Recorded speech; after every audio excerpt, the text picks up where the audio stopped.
Il va pas rester beaucoup de vidéos, je pense, pour ce soir. Mais par contre, lui, c'est celui qu'on a vu en tout début.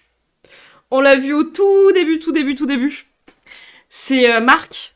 Et la chaîne s'appelle La chaîne de la vérité. Voilà, on l'a vu au tout début, c'est un mec en expat qui est parti à Pattaya, qui donne des conseils. La première vidéo, c'était comment disparaître et ne rien lui laisser.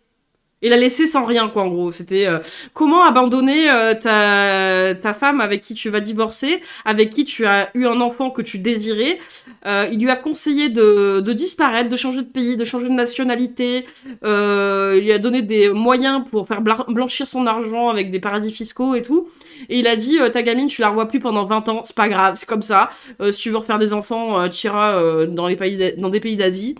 Et donc, conclusion, en gros, c'était surtout, même si tu veux un enfant, que tu veux des enfants, que tu es censé, du coup, savoir l'importance que ça a, on s'en fout, abandonne-les. Et tu vas à Pattaya, bien sûr. Et donc, celle-ci, de vidéo, elle s'appelle Les femmes sont-elles des utilitaires?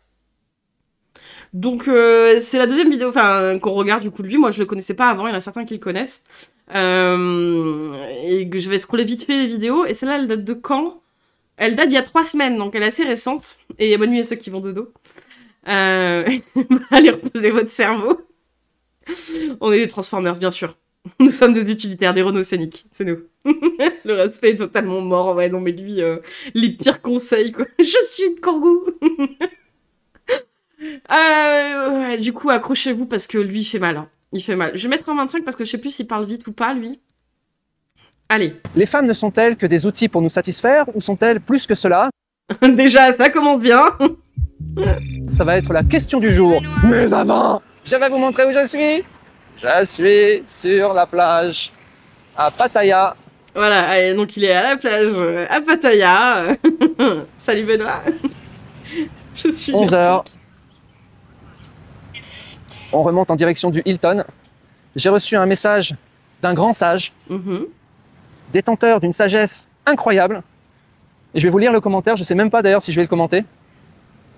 Parce qu'il est tellement beau, tellement incroyable, et tellement il résume bien en fait ce que je pense. À quelques exceptions quand même, mais globalement, c'est assez impressionnant.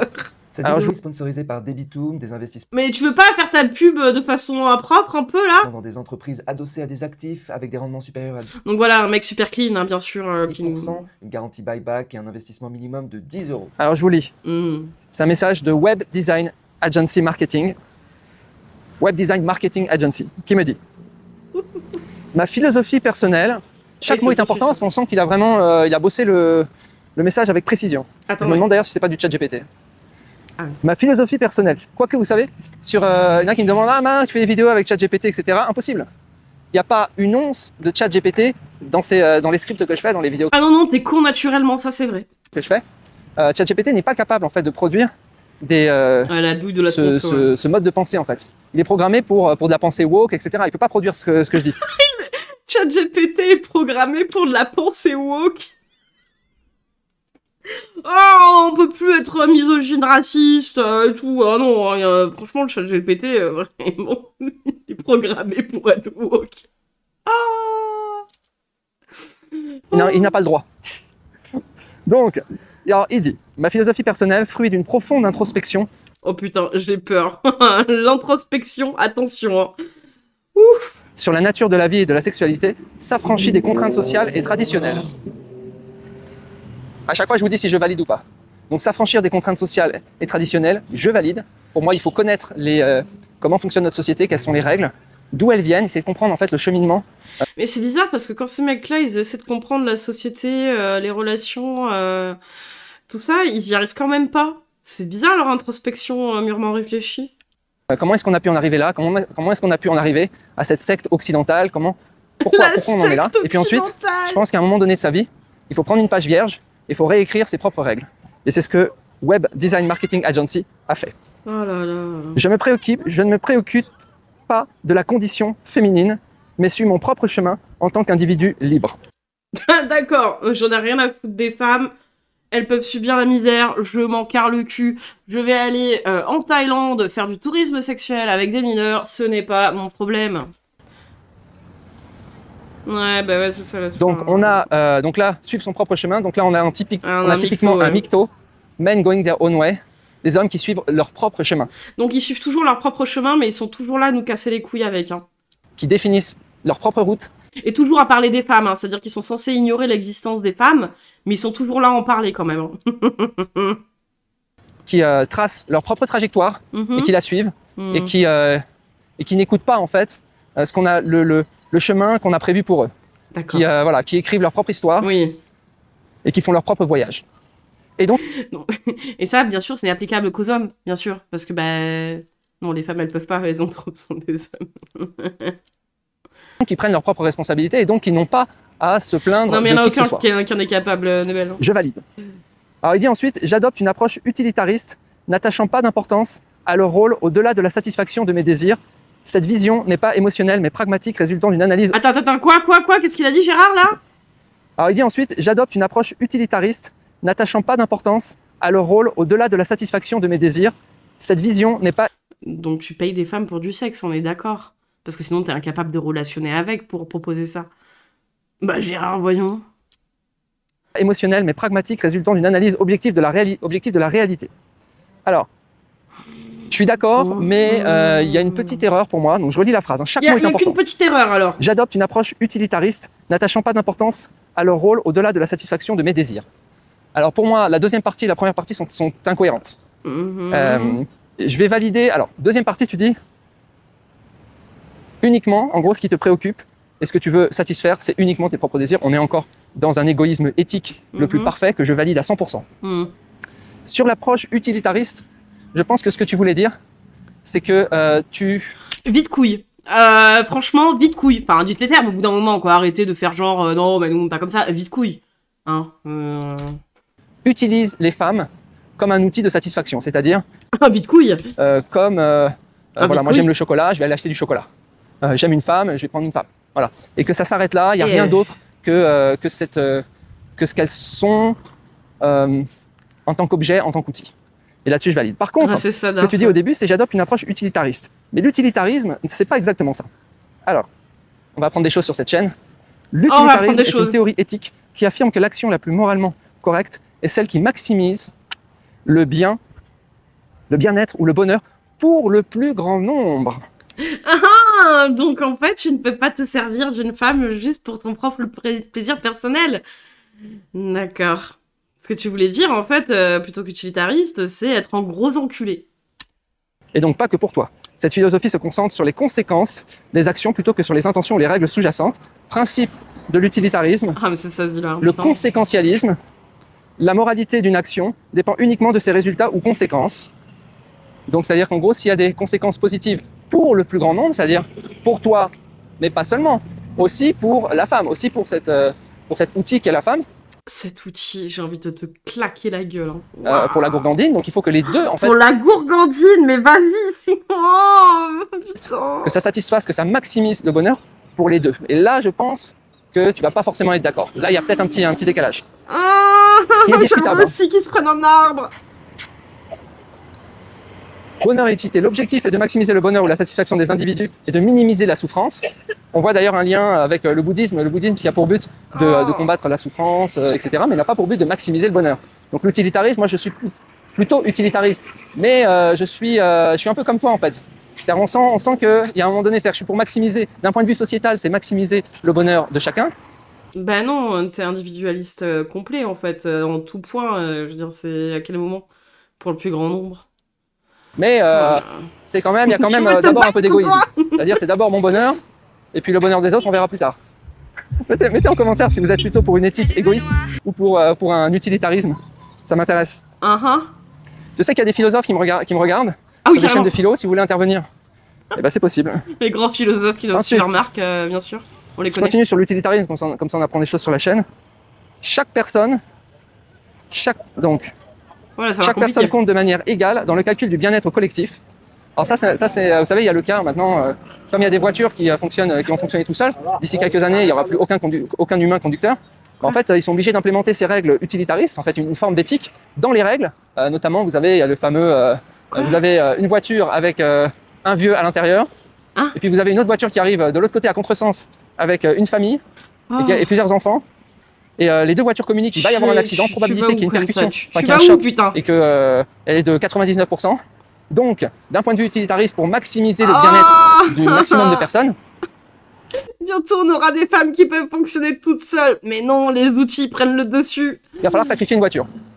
C'est pas l'IA qui devient intelligente et qui devient humaine. Non, non, c'est les femmes qui aujourd'hui, la question se révolte là. Parce qu'aujourd'hui, vous êtes dans une voiture, il va y avoir un accident, vous allez laisser sauver votre peau. Donc vous êtes dans une éthique égoïste. Et demain, vu que les informations communiquent et elles sont capables de calculer. Non mais on parlait de baise, là, il était en train de dire qu'il voulait juste baiser des meufs et se vider les couilles sans en avoir rien à foutre derrière, quoi. Et ne parle pas de tes voitures, on s'en bat les steaks, putain. Calculer en temps réel tout super rapidement. Bah en fait, pour avoir le plus de chances de survie du plus grand nombre, donc maximiser le bonheur du plus grand nombre et minimiser la souffrance du plus grand nombre, eh bien il va falloir sacrifier une voiture. Et que va faire, qu'est-ce qu'on met dans les algorithmes? Ah, je sais pas comment ils sont devenus comme ça, mais l'argent. Moi, je dirais que c'est l'argent parce que tous ces mecs-là qu'on voit, ils ont toujours un truc à vendre. Normal. non mais c'est des vraies questions. Alors là, j'ai pris volontairement une famille avec des enfants d'un côté dans une voiture et de l'autre côté un on vieux. s'en fout. Mais on peut imaginer des cas qui sont un peu plus tordus. Donc il y a 2 enfants dans une voiture, il y a 3 enfants dans l'autre. Ouais, c'est ça, ils veulent juste se servir en fait du corps des autres. Rien à voir à foutre. Parce qu'aujourd'hui, il n'y a pas ces questions. Mais si on a les informations, c'est des vraies questions. On ne peut pas, en fait, on ne peut pas ne pas y répondre. Parce que si on n'y répond pas, ça veut dire qu'en fait, on leur dit petit bonheur. Claquet, tu t'impliques ça, les fois où tu les regardes que pendant les lives. Non, c'est que pendant les lives et si avant les lives, je fais les recherches. Donc je clique au pif dans les vidéos, je vois s'il y a 2-3 dingueries. Généralement, c'est vite repérable. Mais non, après avant que je fasse des streams dessus. Je regardais avec une pote pour rigoler, mais depuis je peux plus regarder en dehors, quoi. C'est terminé après. La chance, on peut dire à chaque voiture, essaye de t'en sortir. Ouais, c'est ça. Si on dit aux deux voitures, essaye de t'en sortir, la probabilité qu'à la fin, tout le monde y passe, tout le monde meurt, elle est beaucoup plus grande. Donc en fait, est-ce que c'est ce qu'on veut faire? Quel rapport? C'est des vraies questions. Moi, je trouve ça passionnant. Hein. Oui, mais là, on s'en fout. Attention pour mourir. Alors, je continue ton commentaire et ensuite on verra quelles sont les alternatives à l'utilitarisme parce qu'il y a... Il promeut le tourisme sexuel, oui, complètement, oui. D'autres éthiques qui ne sont pas des éthiques utilitaristes. Continue. Ne pas boire trop d'essence. On voit rien. Dans cette perspective, les femmes... Mais pose-toi, je veux pas te poser sur un banc, là, putain. ...sont perçues comme des outils destinés à satisfaire mes besoins primaires et non essentiels. On sacrifie des voitures pour rester des transformers. Je vais me cacher là, voilà. Ouais, cache-toi. Alors... Donc tu dis, contrainte sociale et traditionnelle, je ne me préoccupe pas de la condition féminine, mais suis mon propre chemin, ok, donc t'en as rien à faire de la femme, ok. Dans cette perspective, les femmes sont perçues comme des outils destinés à satisfaire mes besoins primaires non essentiels, ça veut dire... pardon? Quoi? L'escalade, là? Contrainte sociale et traditionnelle, je ne me préoccupe pas de la condition féminine, mais suis mon propre chemin, ok, donc t'en as rien à faire de la femme, ok. De la femme. Dans cette perspective, les femmes sont perçues comme des outils destinés à satisfaire mes besoins primaires non essentiels, ça veut dire que... Alors c'est vrai que... les relations avec les femmes sont des besoins primaires non essentiels, c'est vrai. Putain, arrêtez de leur parler alors.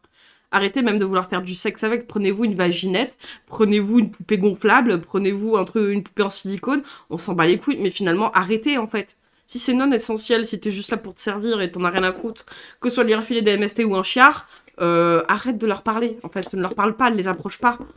Ah, dégoûte là. C'est vrai qu'on peut s'en passer. Oui, c'est normal. C'est un plaisir dans la vie, mais on peut vivre aussi sans. Voilà, on peut pas vivre sans manger, on peut pas vivre sans boire, mais on peut vivre sans femme. C'est vrai. Oui, mais arrêtez complètement de relationner avec elle, hein, par pitié, hein, lâchez-les, hein, et puis arrêtez le tourisme sexuel aussi, pitié. Continue. Donc non essentiel, limité à la sphère récréative et sensuelle. Cette vision radicale, loin d'être motivée par la haine, est fondée sur l'indifférence envers leur existence, leur impact dans ma vie étant minime. C'est beau ce qu'il écrit parce que il dit... C'est beau ce qu'il écrit parce que quelque part il dit qu'il en a rien à foutre des femmes et il me fait des pamphlets dessus. Franchement c'est de la poésie quoi. Voilà, il n'y a pas de haine, mais c'est vraiment ce que je pense. J'ai vraiment une indifférence. Bah dire que t'es indifférent des femmes au point que quand même tu vas aller les baiser et te vider les couilles mais que t'en as rien à foutre des conséquences, c'est de la haine quand même monsieur. Complète. Par rapport à ce qu'elles sont. C'est un petit peu, hein, je reprends sur l'exemple du chocolat ou de la pizza, qui sont... aussi des besoins non Nous sommes une pizza maintenant, attention. Essentiels. On n'est pas obligé de manger du chocolat et de la pizza pour vivre sur cette terre. Mais quand tu manges de la pizza ou quand tu manges du chocolat, il y a un très très bon chocolat ici à Chocolate Factory, à Pattaya, à Pratumnak. Bah, en fait... Mais si on n'est pas essentiel, arrêtez de nous parler. Et arrêtez de parler de nous. Je sais pas, je comprends pas. Femme égale pizza. On a une indifférence par rapport à ce que pense le chocolat ou ce que pense la pizza. On est complètement indifférent. D'ailleurs, on se demande même pas s'ils pensent quelque chose. Donc, la vie, c'est comme une boîte de chocolat. Donc toi, en fait, c'est pareil pour la femme. Sauf que la femme, faut bien avouer quand même qu'elle pense quelque chose. Donc, et qu'on peut imaginer... Attends, il nous a dit que les femmes ont pensé quand même, c'est pas mal. Ce qu'elle pense, et on peut imaginer son bonheur et son plaisir, et on peut se demander si effectivement elle a du plaisir à être avec toi. Oui, ça s'appelle avoir généralement de l'empathie et de l'échange, mais ça a l'air très compliqué visiblement. Waouh. Alors moi, je vais faire une petite parenthèse parce que je pense que tu peux être dans l'indifférence. Tu peux maximiser uniquement ton plaisir, ton profit. Mais moi, je pense en fait qu'elle peut avoir du plaisir. Parce que je veux dire, c'est que pour moi, la société qu'ils ont montée par exemple ici à Pattaya, tu peux donner du plaisir à la femelle. Avec tout l'écosystème gourgandinesque. Ah putain. Bah en fait, je pense qu'il satisfait le plus grand nombre, en fait. Je pense que c'est le système qui produit... Ça s'appelle la prostitution, en fait. Hein. C'est surtout ça. Hein. C'est quand même surfer sur la misère des gens, quoi. Enfin, je veux dire, c'est... Waouh.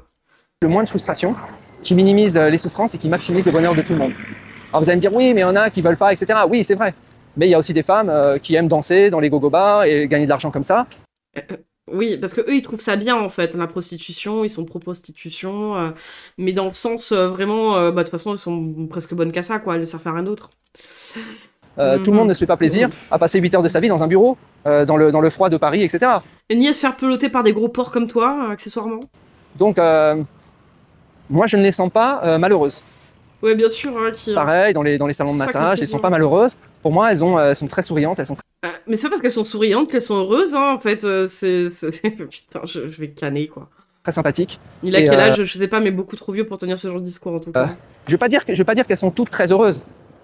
Mais je veux dire que globalement, je sens une société, d'ailleurs on dit on est au pays du sourire, je sens une société qui a été capable de produire plus de bonheur collectif. Voilà. Donc ouais, je pense ça, mais complet, c'est ça. Effectivement, c'est même une vision utilitariste de la société en Thaïlande. Pour moi, ça fonctionne.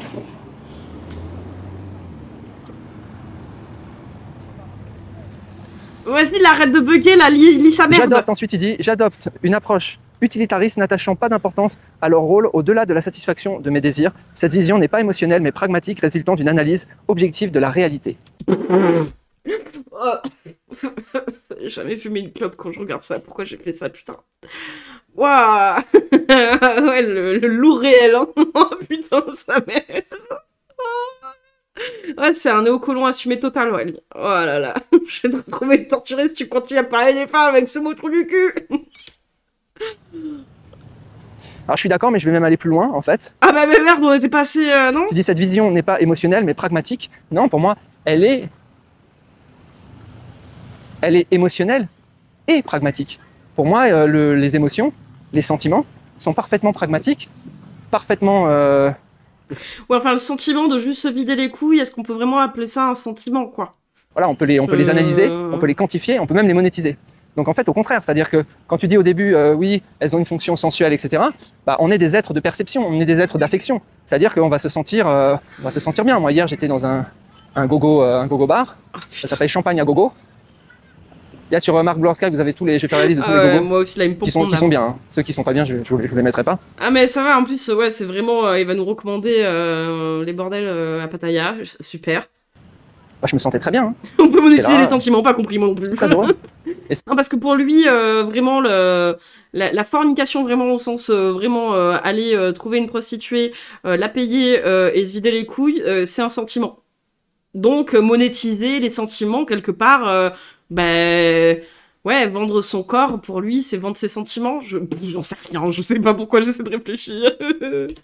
Oui, c'était une émotion parfaitement quantifiable, parfaitement rationnelle. Voilà, tu payes 2 €, 2,80 €, le soda water, et tu peux regarder un spectacle absolument hallucinant. Personne t'embête, personne va te demander de payer plus, tu te fais pas harceler.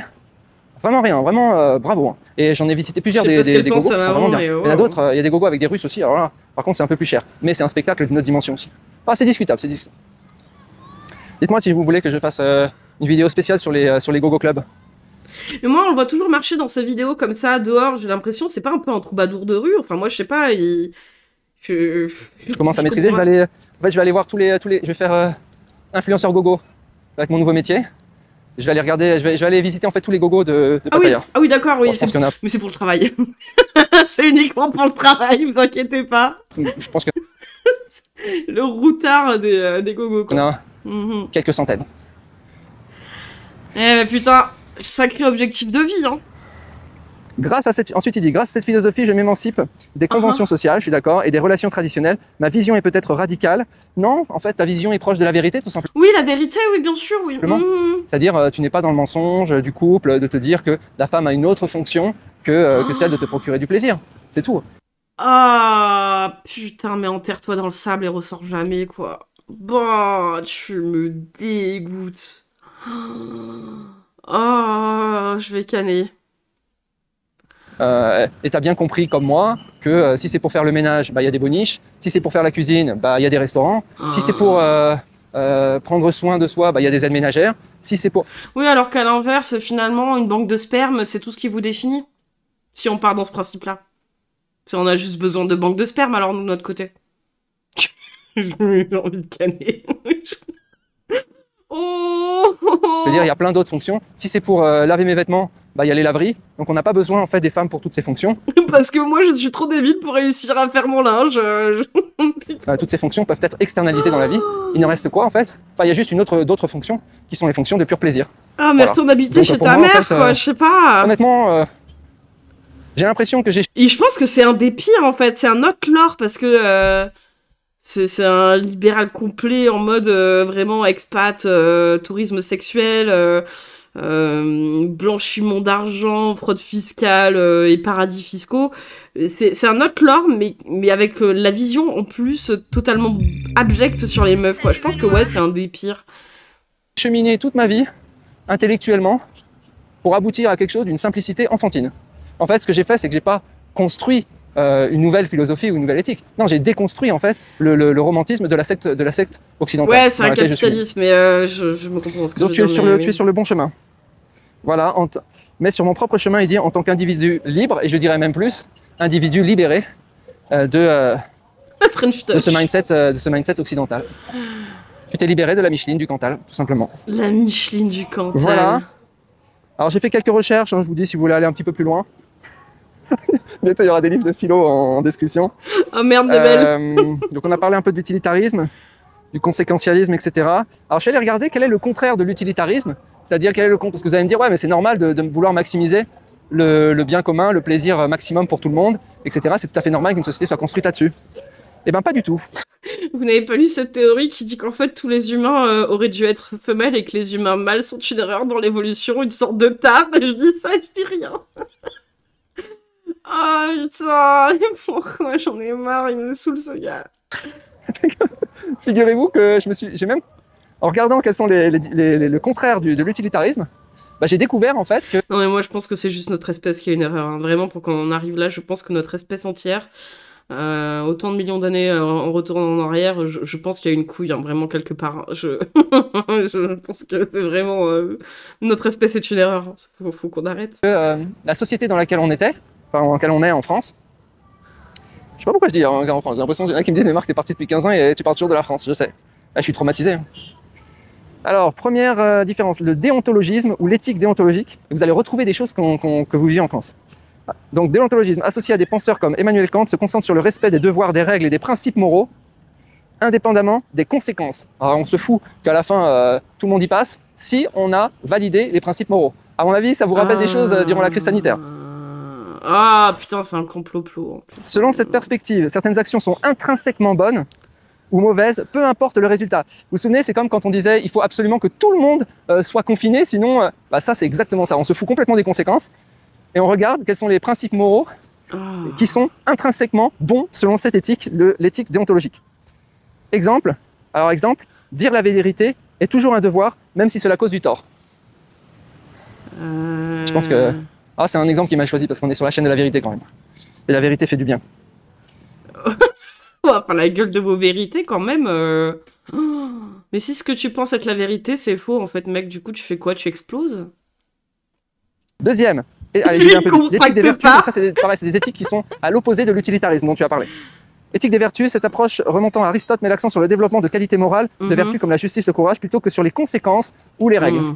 Moi, je suis vraiment plutôt utilitariste. Je suis vraiment plutôt sur si les conséquences sont bonnes, c'est que c'était bon à la base. Si les conséquences sont mauvaises, il n'y a pas de oui, mais je voulais faire le bien et à la fin, c'est la cata. D'accord. Exemple, même si violer les droits d'une personne pourrait augmenter le bonheur de la majorité, cela est considéré comme immoral.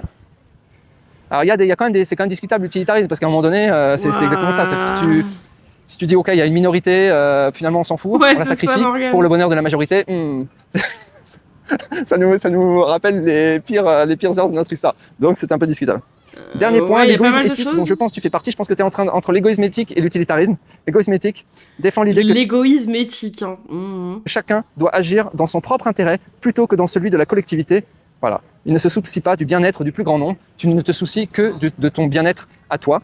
Mais je pense, ça fera peut-être l'objet d'une autre vidéo un jour, mais je pense que se soucier de son bien-être uniquement à soi, enfin le sien, bah, je pense que c'est probablement la meilleure méthode pour maximiser le bonheur du plus grand nombre. Ah bon? Dit autrement, c'est que j'ai constaté que quand tu veux faire plaisir à l'autre, ça foire tout le temps. Alors que si tu veux te faire plaisir juste à toi, tu vas tout le temps réussir. Et je pense que le meilleur moyen... non, pas forcément en plus. Mais quoi? Mais quoi? Oh putain! Oh, c'est tellement... Ouais, c'est hard quoi. C'est un vide-couille ambulant, ouais. De faire plaisir à tout le monde, c'est que chacun se fasse plaisir à soi, de façon purement égoïste. Et en fait, les gens ont tellement besoin les uns des autres que de deux plaisirs égoïstes qui se rencontrent, ça va créer quelque chose. Égoïstement, ta mère aurait dû t'avorter. Vraiment. Je pense que égoïstement, elle aurait dû penser à son propre bien-être et t'avorter. Voilà. De plus positif globalement que deux personnes qui voudraient faire le bien d'autrui et qui au final n'ont absolument aucune idée de ce que l'autre veut vraiment. Ouais les amis, j'espère je sais pas quoi, que vous avez aimé cette vidéo. Dites-moi si vous voulez que je fasse intervenir des philosophes sur cette chaîne. Je vous souhaite une très bonne journée, je vous dis à bientôt. Waouh! J'imagine même pas la gueule des philosophes quoi du coup. Waouh! Mais lui, ouais, c'est un des pires. Hein. Et puis s'entresuce entre mecs bizarres là. Ah ouais, des philosophes, ouais. Avec 40 guillemets autour, mais oui. Ou la vallée même. C'est vrai que t'es malade la pauvre, ouais, j'avoue.